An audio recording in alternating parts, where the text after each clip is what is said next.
ইবনে আমর ইবনে al-As রাদিয়াল্লাহু তাআলা আনহু আন্না রাসূলুল্লাহ সাল্লাল্লাহু আলাইহি ওয়াসাল্লাম قال إن الدنيا كلها متاع وخير متاع الدنيا المرأة الصالحة। এই দুনিয়া এবং দুনিয়ার মাঝে যত সামগ্রী আছে, যত সম্পদ আছে, বলে এই সম্পদগুলোকে এক পাল্লায় রাখেন, আর একটা পুণ্যবতী নারীকে আর এক পাল্লায় রাখেন, আর এক দিকে রাখেন, তাহলে এই দুনিয়া এই সমস্ত সম্পদের মধ্যে সর্ব উৎকৃষ্ট সম্পদ হলো একটা দিনদার স্ত্রী। বলুন সুবহানাল্লাহ। নবীজি সাল্লাল্লাহু আলাইহি ওয়াসাল্লাম বলেন, হযরত সাওবান রাদিয়াল্লাহু তাআলা আনহু তিনি বলেন, আমাদের উপরে যখন কোরআনের আয়াত নাজিল হলো ওয়াল্লাযীনা ইয়াকনিজুনা আয-যাহাবা ওয়াল ফিদ্দাতা ওয়া লা ইউনফিকুনাহা ফি সাবিলিল্লাহ, তার মানে বোঝা গেল যে স্বর্ণ চাঁদিটা একটা শ্রেষ্ঠ সম্পদ। এরপরে নবীজিকে তারা জিজ্ঞেস করলো যে তাহলে ইয়া রাসূলুল্লাহ আমাদেরকে আপনি জানিয়ে দেন যে উত্তম বস্তুটা কি, সেটা আমরা গ্রহণ করব। নবীজি বললেন যে তারা বলল আইয়ুল আমালি খায়রুন ফানাত্তাখিযাহু, কোন সম্পদটা উত্তম একটু বলেন। নবীজি জানালেন আফদালুহু লিসানুন যাকিরুন, দুনিয়ার মধ্যে উত্তম সামগ্রী, উত্তম সম্পদ হলো একজন মানুষের কাছে জিকিরকারী জবান, তার মানে যার মুখে সর্বদা আল্লাহু আকবার আল্লাহু আকবার সুবহানাল্লাহ ওয়ালহামদুলিল্লাহ লা ইলাহা ইল্লাল্লাহ আফদালুয যিকরি লা ইলাহা ইল্লাল্লাহ, সর্বশ্রেষ্ঠ জিকির লা ইলাহা ইল্লাল্লাহ।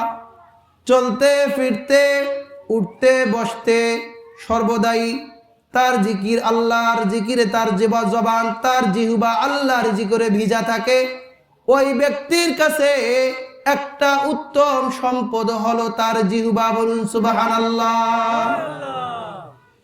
2 নম্বর হলো ওয়াকলবুন শাকিরুন, আল্লাহ তাআলা তাকে যে অন্তর দিয়েছে ওই অন্তরটা যদি শুকরকারী হয়, যে অবস্থায় তাকে আল্লাহ তাআলা রাখুক, সে বলে আলহামদুলিল্লাহ আমি ভালো আছি, এই শুকরিয়া আদায় করে, এই শুকরিয়া আদায় করেনেওয়ালা অন্তর যদি সে পেয়ে যায়, তাহলে দুনিয়ার মধ্যে উত্তম সামগ্রী পেয়ে গেছে। এরপরে বলেন ওয়াজাউজাতুন মুমিনাতুন তুঈনু আলা ঈমানিহি, যে একজন দিনদার মুমিনা স্ত্রী, যে স্ত্রী স্বামীকে দ্বীনের কাজে সাহায্য করে। বলুন সুবহানাল্লাহ।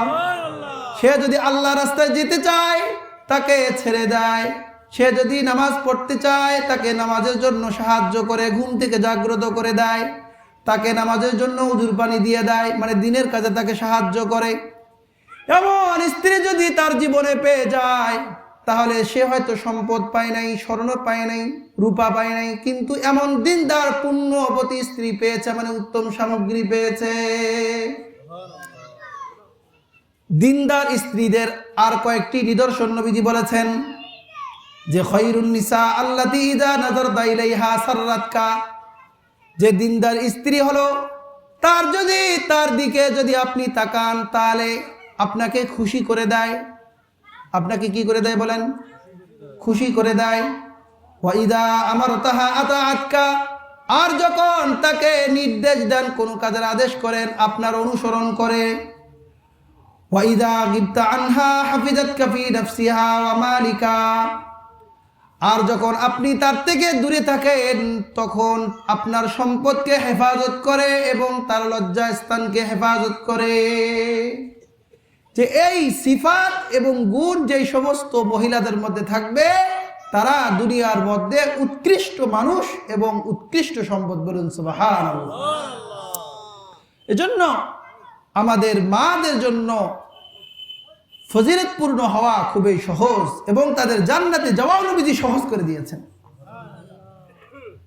নবীজি